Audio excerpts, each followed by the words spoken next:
যে finally balloon ফোলানো complete.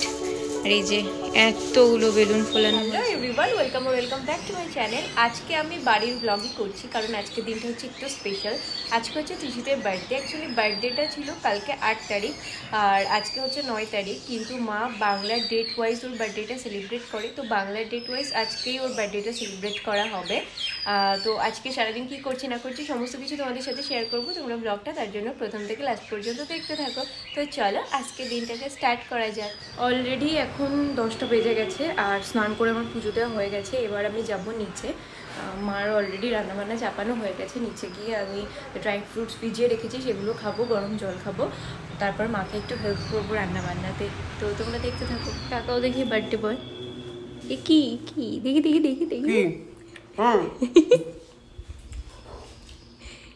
আগের দিন রাত্রেবেলা ওর জন্য আমি একটা বার্থডে কার্ড বানাচ্ছিলাম। ও ঘুমিয়ে পড়েছিল, তখনই আমি ইচ্ছা করে লাল স্কেচ পেন দিয়ে ওকে সিঁদুর পরিয়ে দিয়েছিলাম, বাট ওর সেটা জানেও না। যাই হোক, দেখো ড্রাই ফ্রুটসগুলো খেয়ে আমি রান্নাঘরে চলে এসেছি। মার এখানে চাটনিটা প্রায় হয়ে গেছে আর কড়াতে মাছ ভাজা হচ্ছে।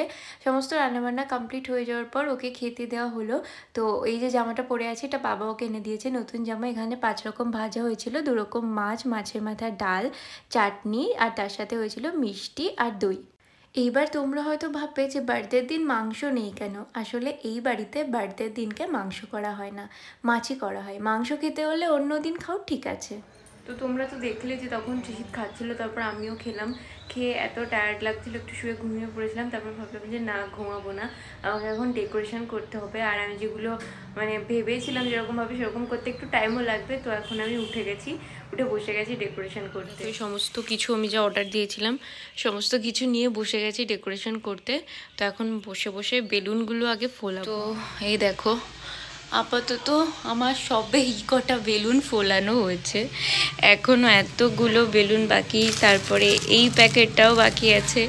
প্রায় সন্ধ্যা হয়ে গেছে, সেই বিকাল থেকে বসেছি, দেখা যাক কতটা কি হয়। বিকালে বসেছি, এখন সন্ধ্যা হয়ে গেছে। আর আরও একটু টাইম লাগবে, প্রায় এখনও 1 ঘন্টা টাইম লাগবে। পুরোটা ডেকোরেশন হয়ে যাক, তারপর তোমাদের সাথে শেয়ার করব। তো এই যে ফাইনালি বেলুন ফোলানো কমপ্লিট। আর এই যে এতগুলো বেলুন ফোলানো হয়েছে, এইবার এগুলোকে সেট করা হবে। তো এই যে আমার এই ব্যাকগ্রাউন্ডটা কমপ্লিট। এবার হ্যাপি বার্থডে এই যে ট্যাগটা আছে এটাকে বের করে এবার এটাকে লাগাতে হবে। তারপর তাড়াতাড়ি করে রেডি হয়ে নেবো, কারণ অলরেডি 7টা বেজে গেছে।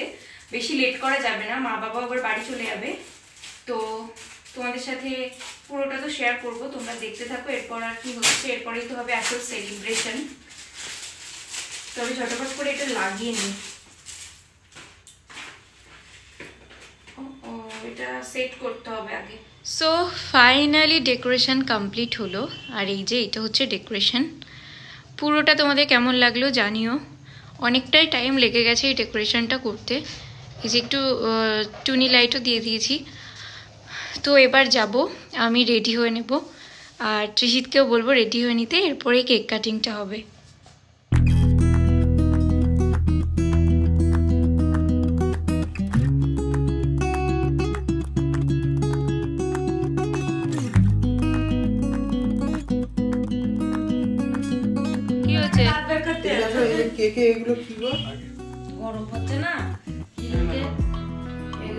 আগে প্রদীপগুলো জ্বালাও।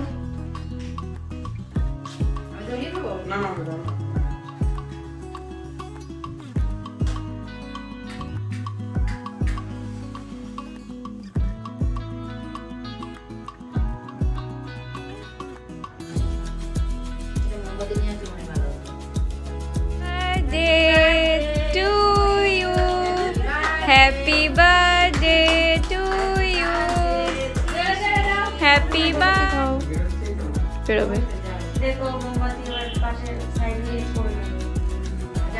হ্যাঁ হ্যাঁ হ্যাঁ।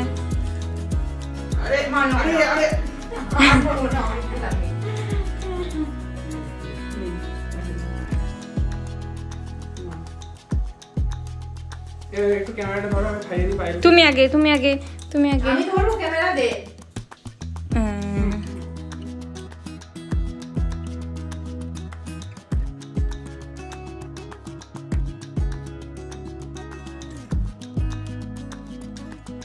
তো তোমাদের সাথে যতটা সম্ভব পারলাম শেয়ার করার চেষ্টা করলাম।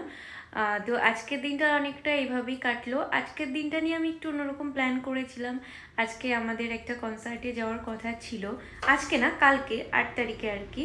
বাট স্যার একদিন পরে আমরা এক জায়গায় যাব, তার জন্য হলো না। তো আমি তৃষিত আমার কয়েকটা ফ্রেন্ডস সবাই মিলে যাওয়ার প্ল্যানিং ছিল, বাট ওটা আমরাই ক্যান্সেল করে দিয়েছি, যেহেতু আমরা বাড়ি থাকছি না সেই জন্য। নেক্সট প্ল্যান করব আর কি, সেই জন্য বাড়িতে এরকমভাবে নর্মালভাবে একটা সেলিব্রেশন করে নিয়েছি। তো ভিডিওটা তোমাদের কেমন লাগলো কমেন্টে জানিও, যদি ভালো লেগে থাকে প্লিজ একটা লাইক করে দিও আর সাবস্ক্রাইব করে দিও আমার চ্যানেলটাকে। তো দেখা হচ্ছে নেক্সট আরও একটা ব্লগে। টাটা।